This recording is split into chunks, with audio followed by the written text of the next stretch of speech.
Good morning and welcome to Dr. Murphy's Public Health for You series. I hope everyone's doing well today. My name is Katie Berg. I'm a research study coordinator with the Havey Institute, and I'll be leading today's discussion. I'd like to welcome and introduce Dr. Robert Murphy. Dr. Murphy, how are you this morning? Doing well. Thank you, Katie. Dr. Robert Murphy is the executive director of the Havey Institute for Global Health and the John Philip Fair Professor of Infectious Diseases here at Northwestern's Feinberg School of Medicine. Today, Dr. Murphy will be addressing the latest headlines through today, December 9th, and we welcome any questions or comments down below at any of our linked social media or in the comments. Starting, Paxlovid lowers risk for COVID-19 related hospitalization. We've seen a lot of studies, but here's a great one. Can you share the data with us? Yeah, so this question comes up a lot now because of people not wanting to get vaccinated for COVID, not wanting to get treated if they get COVID, and kind of put COVID in the rear view mirror and just kind of forget about it. There's a treatment for COVID. It was shown early on that it worked. It kept people out of the hospital and it kept people alive. But those memories fade, and people think because they've had the vaccine or they had COVID many times already that they don't need it. A very nice study done in Quebec, Canada, published in the Clinical Infectious Diseases Journal, highly respected Oxford University Press journal, American journal though, looked at 16,600 treated outpatients compared to 242,000 who were untreated. These are all people that had COVID. Um, and they looked at those who took COVID, those 16,000 versus the 242,000. And they found overall a 74% relative reduction in the risk of being hospitalized because of COVID for those that took the Paxlovid. And they compared them, unvaccinated versus vaccinated, just the raw numbers alone, and no matter how they cut it. And they looked at the ages, and they looked at over 70, there was a 77% decrease. And immunocompromised showed a 72% decrease. So if you uh, are at any kind of risk, you should consider taking Paxlovid. It works. It works even now, even in a group of patients who probably all had COVID and who many 16,000 have received the vaccine. This stuff actually works and can keep you out of the hospital. If you end up in the hospital with COVID, you're sick. And your chances are you're going to progress even more, end up in an ICU, and you can even die. So it's just good to see some nice hard data here from this particular study that shows that this drug still works, and if you're at all at risk, it can keep you out of the hospital. Now, does a younger person or somebody who doesn't have any underlying medical problems, it's probably not going to have an effect of keeping you out of the hospital, but that doesn't mean you couldn't benefit from it. We don't know that. I mean, what virus is good? I look at it from an infectious disease perspective. It's not good to have replicating virus in your body. And there's all sorts of other side effects and stuff. So it's a theoretical advantage just not getting COVID. But if you're at any kind of risk, please consider taking this. And I understand that some different insurance companies are covering different amounts, but there may be a way to still get Paxlovid if you need it. Yeah, so so Paxlovid now has been used by millions of people. Um, and I recently had a bout of COVID. And my insurance, very good, Blue Cross Blue Shield insurance. I had to pay $25 to get the medicine. So a friend of mine also had COVID. This is just a couple weeks ago. So we have the new circulating COVID. That's what, this person and I probably had, as well as everybody else getting COVID now. And COVID never went down to zero, by the way, from the summertime. So anyhow, I actually went to pick up the medicine for this friend of mine.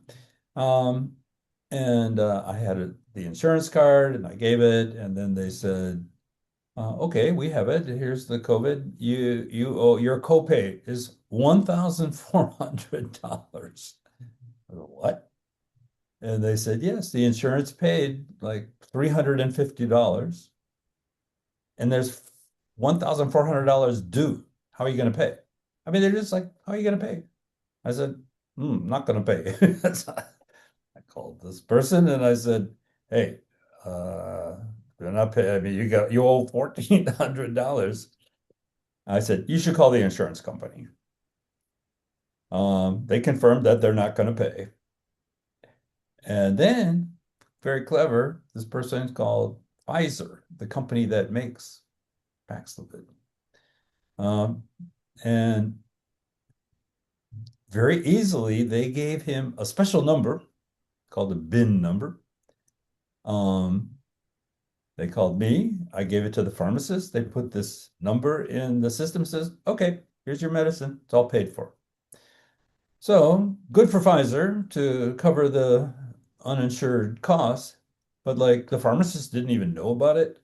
And I didn't know about it, and I treat people with COVID. So, I think that's a great service, but I mean to charge $1,700, I mean, for the retail price of COVID is really crazy. I had COVID 2 years ago. I was in France, and of course, my insurance didn't cover it. And I wanted the Paxlovid again, and they went in. I had to pay retail. It was €1,000. That I had to pay, but then my insurance covered most of it when I got back. But it's just crazy out there how the system works. But I think That's people should know that Pfizer may help them.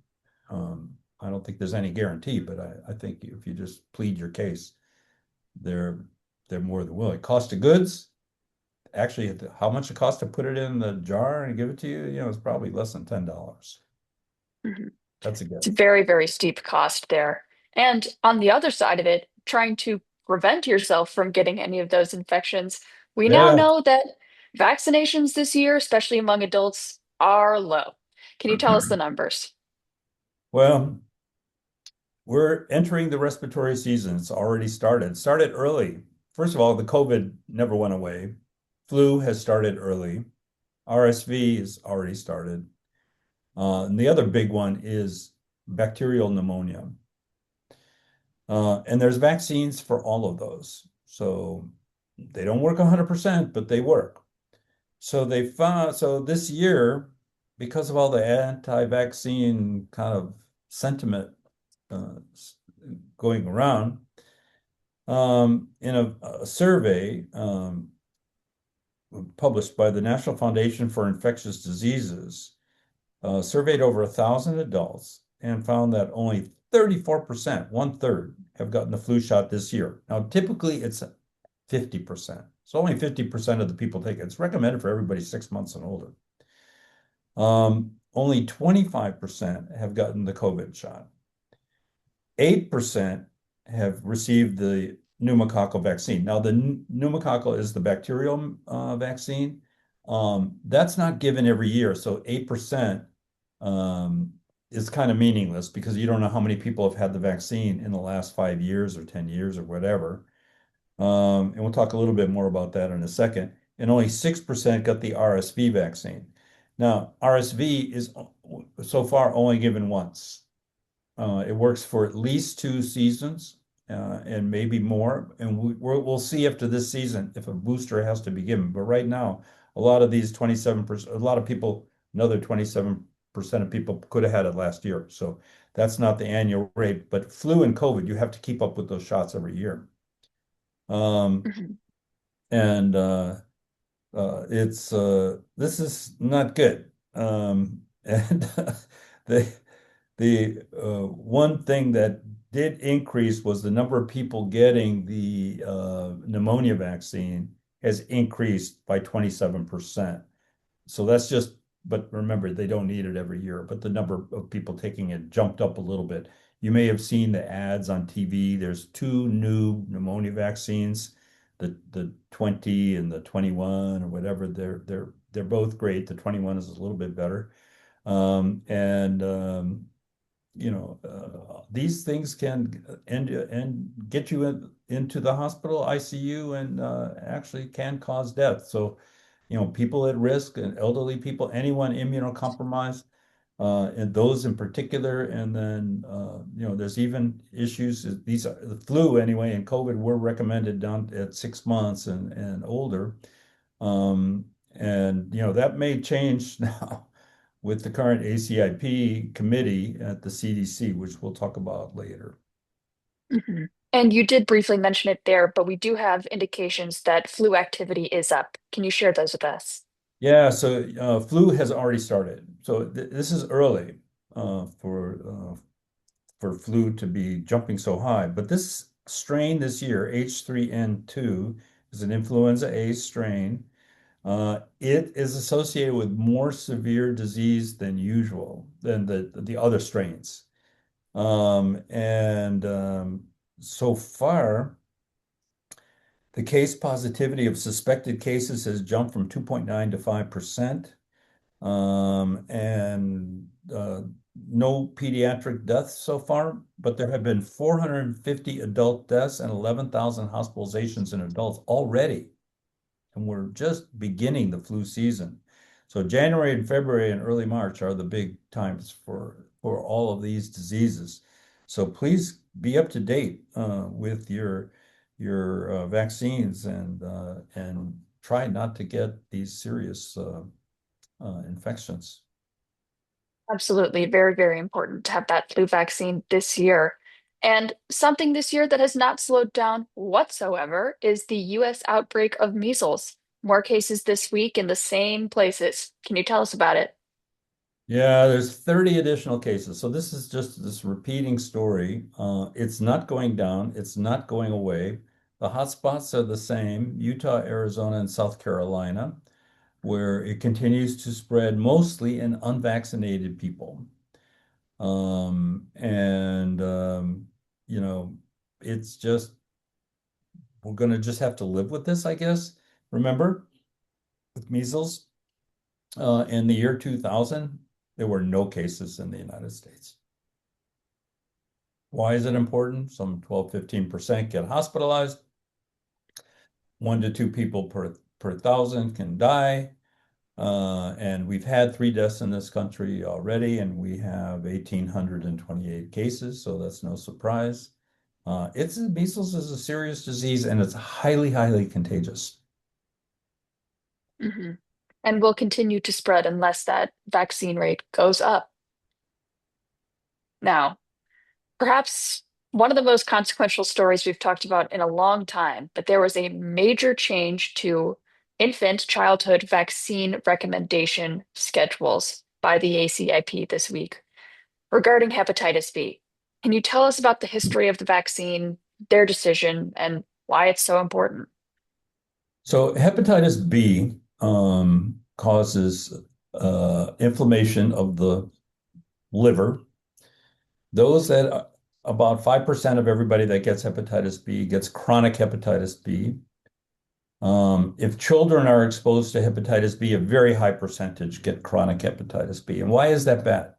Well, it's bad because over time, hepatitis B can cause serious liver disease, cirrhosis, even, and a much higher increase in, matter of fact, it almost causes all of it for liver cancer. And so, after years and years and years with chronic hepatitis B, these people are at risk for cirrhosis, severe liver disease, and cancer and early death. So it's really horrible. So a vaccine was developed in 1982. So this is like 43 years ago. It's been used in all sorts of uh, people. And since 1991, the universal hepatitis B birth doses, that's when it started giving it to the babies, has prevented more than 500,000 childhood infections and prevented 90,000 childhood deaths. So this is a public health program um, that started in 1991 and has been highly successful.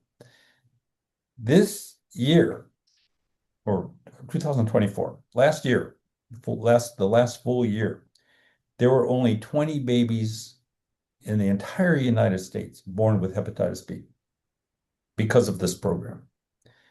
Taking away that birth dose, it's given in the first 24 hours after a child is born.